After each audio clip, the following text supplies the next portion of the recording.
Cincinnati's oldest neighborhood and proud of it. And even though much has been done to move it forward the past few years, there are sometimes daily struggles to keep Over-the-Rhine from being torn apart brick by brick. Local 12's Angela Ingram spoke to a woman who knows that firsthand. She joins us from OTR with her story. Angela. Well, Paula, Margy Waller absolutely loves Over-the-Rhine, and she picked the neighborhood in part because of its history. So when she looked out of her window and she saw people in the alley behind me digging and destroying bricks that looked like this, she wanted to do something about it. She wanted to preserve a piece of history.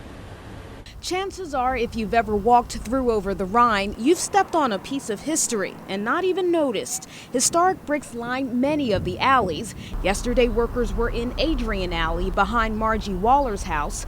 Waller spoke to us by Facetime. I heard a loud drilling and I went to look out my window to see what it was and saw this big machine and learned that it was the waterworks drilling right through the historic brick in our alley. The workers were trying to fix a leak in a building that the owner is renovating. After some polite back and forth with workers and an effort to come to a compromise, what followed was a standoff of sorts. Margy against workers and their equipment, and she refused to move. She says the workers did not have the right permit. And it turns out that our historic rules require that you have a certificate of appropriateness for doing something like this in a historic district. Margy even had the police called on her. Her neighbor, who's known for preserving buildings in OTR, witnessed the confrontation. We have these 150-year-old bricks, and they had just come right in and jackhammered them right up, and we're very protective of that. Eventually, the workers stopped.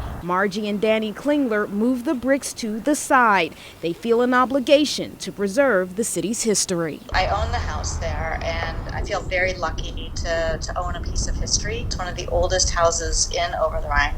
And honestly, that's the whole reason why Over-the-Rhine's blowing up, is because it's different. If it was just like any other place, if we just ripped out all the old brick and we tore down all the buildings, it would just be like any other neighborhood.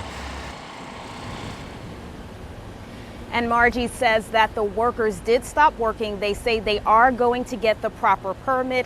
She also says that they promised to come back and to replace those bricks that were removed and the ones that were not damaged and put them back where they found them. Reporting live tonight from Over-the-Rhine, Angela Ingram, Local 12 News. Paula, back to you. Wow, Angela, do you know the owners of the building? Have they said anything about this? Do you know?